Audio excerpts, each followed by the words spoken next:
যারা উচ্ছেদ করতে এসেছিলেন তাদেরকে ধাওয়া দেওয়ার কারণেই তারা প্রতিশোধ পরায়ণ হয়ে পরবর্তীতে আগুনটা লাগালেন কিনা এটা কিন্তু একটা প্রশ্ন রয়ে যায়। কারণ 5 দিন আগে একটা ধাওয়া পাল্টা ধাওয়ার ঘটনা ঘটলো, 5 দিন পরে আগুন লেগে যাওয়া, এটা কাকতালীয় ঘটনা না। বাংলাদেশে তো কয়েক শত হাজার হাজার বস্তি আছে, তো এটাতেই আগুন লাগতে হলো। 5 দিন আগে উচ্ছেদ অভিযান, এখানে একটু উত্তপ্ত পরিস্থিতি, ধাওয়া পাল্টা ধাওয়া, 5 দিন পরে এসে আগুন লেগে গেল।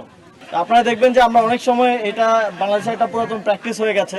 আওয়ামী লীগের সময় আমরা দেখেছি, মাঝখানে অন্তর্বর্তী সরকারের সময় হয় নাই, এখন আবার বিএনপির সময় আমরা দেখছি যে এটা এক ধরনের হোস্টাইল ভাবে করা হয়, সবসময় আগুন লাগিয়ে দিয়ে এটা শেষটা করা হয়। শেষ আমরা দেখেছি আওয়ামী লীগের সময়, আমরা দেখেছি আনন্দবাজারের একটা ইনসিডেন্ট আমরা দেখেছি, আগুন লাগানো হলো, তারপরে সিদ্ধান্ত হলো এখানে বিল্ডিং বানানো হবে।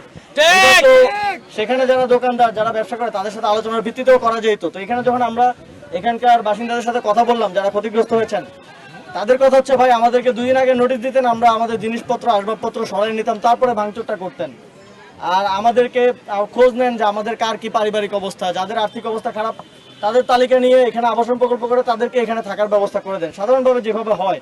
এবং ঢাকায় বিভিন্ন জায়গায় এভাবে পুনর্বাসনগুলো হয়েছে, এবং পুনর্বাসনের মাধ্যমে কিন্তু উচ্ছেদটা করা হয়, এবং এটাই নিয়ম এবং প্র্যাকটিস।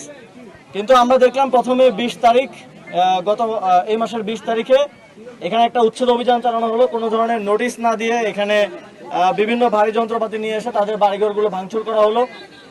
তো এখানে সাধারণ মানুষরা তারা আকুতি করতেছেন যে অ্যাটলিস্ট 1 দিন 2 দিন আগে যদি একটা নোটিশ দিতেন, একটা মাইকিং করতেন, তাহলে আমরা আমাদের আসবাবপত্র সরাই নিতে পারতাম। তো যেহেতু এটা এক ধরনের হোস্টাইল ভাবে এখানে যন্ত্রপাতি এনে করা হয়েছে, তখন একটা ধাওয়া পাল্টা ধাওয়া কিন্তু হয়েছে, আপনারাই কভার করেছেন, আমরা দেখেছি।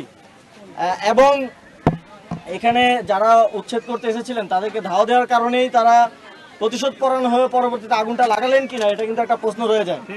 কারণ 5 দিন আগে একটা ধাওয়া পাল্টা ধাওয়ার ঘটনা ঘটলো, 5 দিন পরে আগুন লেগে যাওয়া, এটা কাকতালীয় ঘটনা না। বাংলাদেশে তো কয়েক শত হাজার হাজার বস্তি আছে, তো এটাতেই আগুন লাগতে হলো। 5 দিন আগে উচ্ছেদ অভিযান, এখানে একটু উত্তপ্ত পরিস্থিতি, ধাওয়া পাল্টা ধাওয়া, 5 দিন পরে এসে আগুন লেগে গেল। তো এটা আমরা অবশ্যই কোনো স্বাভাবিক ঘটনা হিসেবে দেখি না। আমরা মনে করি এটা সুষ্ঠু তদন্ত হওয়া উচিত। কিন্তু আসলে এটা যদি সবার আঙুল যার দিকে যাচ্ছে, বা এটা যদি সরকারি করে থাকে, তাহলে আর সরকারের কাছ থেকে তো আমরা সুষ্ঠু তদন্ত আসলে আশা করতে পারি না। ইউরোপ, এশিয়া, আমেরিকা, যেখানে যাই, বিশ্বের 145টি দেশে আজ ফ্রুটো পাই।